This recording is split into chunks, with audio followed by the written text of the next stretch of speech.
একটা বয়স্ক মানুষের 60-65 বছর বয়সের মানুষের লাশ আপনারা বিবেক করেন যে 60-65 বছর 70 বছরের মানুষের লাশ কি মানে কিডনি লিভার কি খুল দিয়ে বেচা যায়? বেচছি কোথায়? প্রমাণটা কোথায়? না এই আমি তো বলতেছি কাউদালা অভিযোগ করছে সেই আচ্ছা আমি দেখেন এইটা কিডনি বেচে চালাইছি যেতাম না ঠিক আছে এখন এটা উনি রাস্তায় থাকতে থাকতে লুঙ্গি বা কাপড় যেটা পরা ছিল সেটা শরীরে গাইতে পৌঁছে গেছে, উনি লড়তে পারে না, ভিক্ষা করার ক্ষমতা নাই, ওনার চারপাশে মানুষ যায় না। এইগুলো কি আমি অনেক আমার তো প্রত্যেকটা বাবা মার 256 জন বাবা মা আছে, 256 জন বাবা মার শরীরে অঙ্গ নাই, সব আমি খুলে দিচ্ছি। আমার অভিযোগ আপনি তাদের কাছে জিজ্ঞেস করেন ভাই, জিজ্ঞেস করেন। একটা সহজ কথা বলি, এখানে একটা পোস্ট দেখাই আপনাদের। না দেখেন, আপনাদের দেখেন, প্রচার করেন আর না করেন, ওনার বিসি নাই। একটা বিসি বিক্রি করা যায় মানে জনসম্মুখে গল্প আছে যে একটা বিসির দাম 50 লাখ টাকা। বিসি কি খুলে আমি বেচে এলেছি?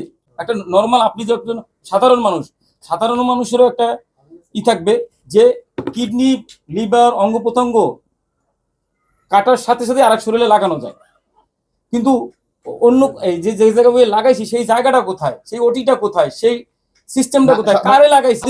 করিও অন্যায় কি করছি এই পচা কষা লিয়ে পাঠাই, তারা ভয় পায়, তারা গোসল করাবে না বা তাদের জন্য সমস্যা। বা এই আমি কখনো বলি নাই যে আমি মানবতার ফেরিওয়ালা বা আমি ফেরেশতা, আমি ভালো লোক, আমি কখনো নিজের মুখ দিয়ে বলি নাই। আমি রাস্তায় প্রত্যেকে অজ্ঞাত মানুষের জন্য কিছু করার চেষ্টা করতেছি। রিসেন্ট যে বিষয়টা নিয়ে উঠছে সেটা হলো, প্রথম ইস্যু হলো আমার সাভারে আমরা রিসেন্ট একটা 6.5 তলা বাড়ি করছি রাস্তায় পড়ে থাকা অজ্ঞাত অসহায় অসুস্থ মানুষের পরিচর্যার জন্য। রাস্তায় শত শত মানুষ, লাখো মানুষ পড়ে থাকে, শরীরে হাত পা পচে যায়, পায়খানা রাস্তা প্রসাবের রাস্তা পচে যায়, নাড়ি বুড়ি বের হয়ে যায়, তাদেরকে রাস্তা থেকে তুলে এনে যাদের সাথে আচরণ করা হয় কুকুরের মতো, মানে কুকুর অসুস্থ হয়ে পড়লেও মানুষ না কেউ আগাই আসে দেখতে, কিন্তু মানুষ পড়ে থাকলে কেউ দেখতে আগাই আসে না। সেই মানুষগুলোকে রাস্তা থেকে তুলে এনে পরিষ্কার পরিচ্ছন্ন করে আমার কাছে পরিচর্যা করি, তাদের পরিচয় খুঁজি, একান্তই পরিচয় খুঁজে না পাইলে তাদেরকে আমার কাছে ভরণ পোষণ দিয়ে রাখি।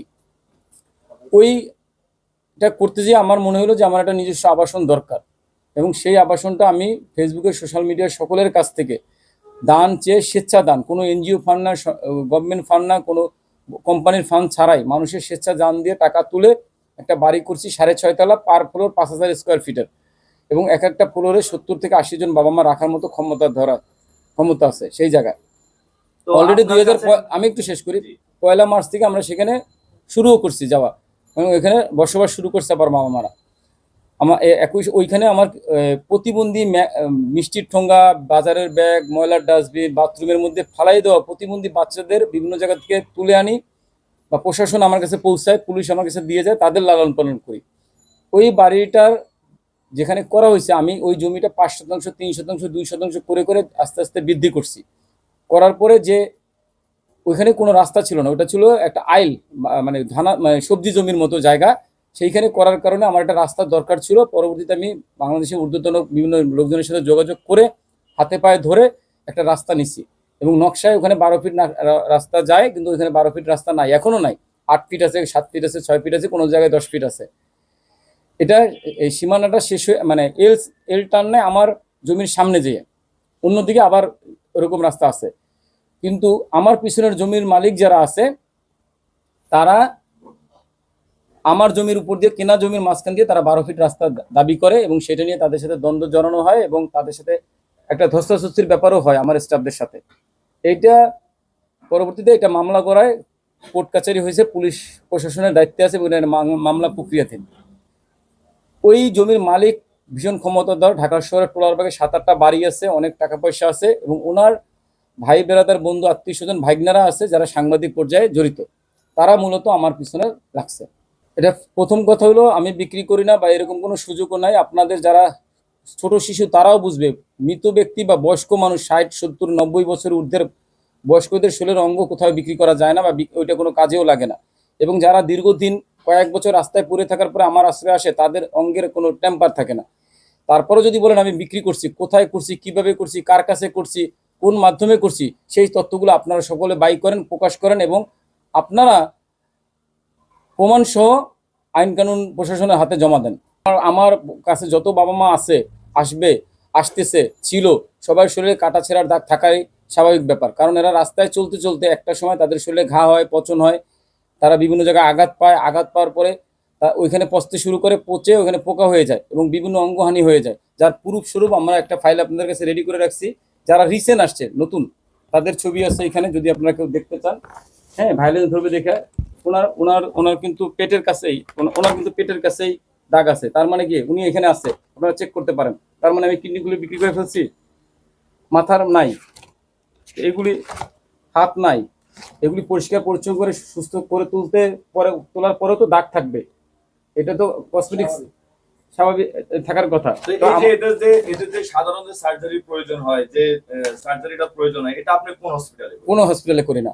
আপনার নিজস্ব, আপনার এখানে কি কোনো ওটি রুম আছে? ওটির আপনারা চেক করে দেখবেন। তাহলে এই সার্জারিটা কোথায় করেন? এটাই আমরা যে রুগী আছে, যে জায়গায় যে বিছানায় রুগীটা রাখা হয়, সেই বিছানাতে রেখেই তাকে পরিষ্কার পরিচ্ছন্ন করা হয়। এবং এগুলি একদিনে বা এক মাসে সুস্থ হয় না। এটা সুস্থ এই উৎসটা আপনার কোথায়? এটা আর্নিং এর উৎস হলো, আপনারা জানবেন আমার সোশ্যাল মিডিয়াতে দুইটা ভালো বড় ধরনের পেজ আছে। আমরা যে রুগীটাকে আনি তাকে অজ্ঞাত দিয়ে একটা ভিডিও বানাই, সে কেমন আছে দেখে তার কেমন আছে ভিডিও বানাই, এবং বিভিন্নভাবে আমরা একটা মানুষকে আপনাদের কাছে তুলে আনি যেন আপনারা দেখেন। এবং আমাকে যারা সহযোগিতা করে, আমি কি কর্মকাণ্ড করতেছি প্রতিনিয়ত সেটার আপডেট দেওয়ার জন্য ভিডিও বানাই। এই ভিডিও টিডিও দেখে স্বেচ্ছায় মানুষে যে যা পারে সেই সাহায্য দান করে। কখনো কখনো আছে, যেমন আমি বাড়ি করার সময় বাড়ি করার জন্যই টাকা চাইছে আলাদা, আমাকে 10টা টাকা দেন, একটা ইট কিনে দেন, 1 কেজি সিমেন্ট কিনে দেন, এরকম ভিডিও বা কথা বলে আমি মানুষের কাছ থেকে টাকা তুলে ওই বাড়িটা করছি। আমি যখন অ্যাম্বুলেন্স কিনছি ওইভাবেই করছি। এবং এছাড়াও মানুষ স্বেচ্ছায় খাবার দেয়, দান দেয়। এভাবেই চলে। 2-3 বছর আগে। 2-3 বছর আগে? হ্যাঁ, এটা হলো আপনার 17-18 সালের ঘটনা। এই ঘটনা মারধর করা হয়েছে এই কারণে, উনি আর মা আমার কাছে ছিল 2 বছর। 2 বছরের মাথায় দিয়ে সংবাদ পায় যে উনার মা, বোন? আচ্ছা ধরেন বোনের সন্ধান পাই বা আমাদের কাছে আসে, এবং ওনাকে বারবার রিকোয়েস্ট করে আসি, কাল আসি, পরশু আসি করে আসে নাই। এবং উনি আসছে তারপরও 1 বছর পরে এসে, যখন আসার পরে উনি হলো ওইখানের মানে কিছু রাজনৈতিক সংগঠনের নেতা, এবং তিনি খুব হুমকি দুমকি দেখায়, মানে কথাবার্তা বলছে। ওনার অনেক ব্যস্ততা, অনেক বোন বা আত্মীয় স্বজনের ক্ষেত্রে ব্যস্ততা থাকতে পারে না, যাকে আপনি 2-3 বছর পরে পাবেন। আপনি আপনার বোনকে যদি 2-3 বছর পান, রাস্তায় থেকে তুলে একটা প্রতিষ্ঠানে রাখার পরে তাকে পরিচর্যা করে সুস্থ করে আপনার কাছে ফেরত দেওয়ার জন্য অনুরোধ করতেছে, সেটা তো অপরাধ করে নাই। সে সুন্দরভাবে নিয়ে যাওয়ার কথা ছিল, কিন্তু সেই রিয়াকশন খারাপ দিচ্ছে, আমরাও রিয়াকশন খারাপ দিছি ভাই। মানে সেই কারণে আপনি তার মানে গায়ে হাত তুলে না, রাগারাগি হয়েছে। ওখানে অনেক লোকজন ছিল ভাই, বৈশ্য কথা আপনারা যে সিনগুলো দেখছেন, এটা বৈশ্য কথা বলার চিল্লাচিল্লি দেখছেন। এটা মারা ওইখানে অবস্থানটা এমন হয়েছে যে উনি 999 ফোন দিতে পারেন না। উনি 999 ফোন দিছে, পুলিশ তারপরে আসছে, পুলিশ এসে তারপর তো নিয়েই যেতে হয়েছে, ওনাকে নিয়ে যেতে হয়েছে। পুলিশই বাধ্য করছে যে না, এটা এরকম, তুমি যেহেতু 1 বছর ধরে আপনাকে নক করতেছে, বারবার নক করতেছে, 6 মাস 3 মাস পরে নক করছি, ভাই আপনার বোনকে বা মাকে নিয়ে যান, আপনি নিতে আসছেন না। যে পরিমাণে অর্থ আছে, যে পরিমাণে বাড়ি গাড়ি আছে, সেটা আপনারা সকলে যাচাই করেন। আপনারা সাংবাদিক মানুষ, প্রশাসন আছে, সবাই মিলে যাচাই বাছাই করলে বুঝতে পারবেন যে আমার কাছে কত কোটি টাকা আছে বা কয়টা বাড়ি আছে, গাড়ি আছে। এটা তো আপনারা তদন্ত করলেই পাবেন। তো সেটা আপনাদের উপরে ছেড়ে দিলাম। আরেকটা কি বলছেন, বুস্ট করে। বাংলাদেশের কোন সোশ্যাল মিডিয়া, কোন মাধ্যম আছে এখন বর্তমানে, যে ফেসবুকের যে অবস্থা, কোন মাধ্যম আছে যারা পেজ র্যাঙ্কিংয়ে ওঠার জন্য বা পেজে প্রচারণা বাড়ানোর জন্য, বা যে কোনো কোম্পানি, যে কোনো বিজনেস পেজই বুস্ট করে। এখন একটা কথা বলি, আমি যদি বুস্ট করি, অনলাইনটা কোথায় করতেছি? আমি যদি কিছু ভিডিও বানাচ্ছি অজ্ঞাত মানুষকে বানাইয়া সেগুলি প্রচার, আমি একটা রেভিনিউ আয় করি। আমি যদি 4-5টা ছেলে মেয়ে রাইখা তাদের কর্মসংস্থান করে, তাদের ওই বুস্টিংয়ের টাকা দিয়ে তাদের বেতন করে দিয়ে যদি একটা রেভিনিউ আয় করি, আবার যদি সেই রেভিনিউ দিয়ে যদি আমি টাকা দিয়ে যদি আমি আমার পেজের বুস্ট চালাই, এটা তো অন্যায় করি নাই। আমি বলি আমাদের সব পোস্টই মোটামুটি ভালো চলে, কিন্তু দেখা যায় দানের পোস্ট আসলে, টাকা চাইলে বা দানের পোস্ট আসলে এগুলো রিচ হয় না, রান হয় না। তখন এটা আপনারাও জানবেন যে চাকরি, দান, টাকা পয়সার কথা উঠলে তখন ফেসবুক রান করে না। তো সেই কারণে অনেক সময় বুস্টিংয়ে, মনে করেন আমি যদি প্রতিদিন $10 বুস্ট চালাই, তো $10 বুস্ট চালাই 120 টাকা খরচ হয়, বা $200, $20 যদি চালাই 200 টাকা খরচ হয়। তো খরচ হয়ে যদি মানুষ জানে আমার পেটে খিদা, আমার কষ্ট, আমার কাছে শত শত বাপ মা আছে, এটা যদি মানুষকে জানাই, মানুষ যদি স্বেচ্ছায়, আমি তো কারো মাথায় বাড়ি দেই নাই, জোর করি নাই, কাউকে চাপ দিয়ে আনি না। আমি বলছি ভাই আমার কাছে এই অবস্থা আছে, আপনারা কেউ দান খয়রাত করবেন কিনা। আমি দান এইভাবে আয় করছি, এটা কি আমি অপরাধ করছি?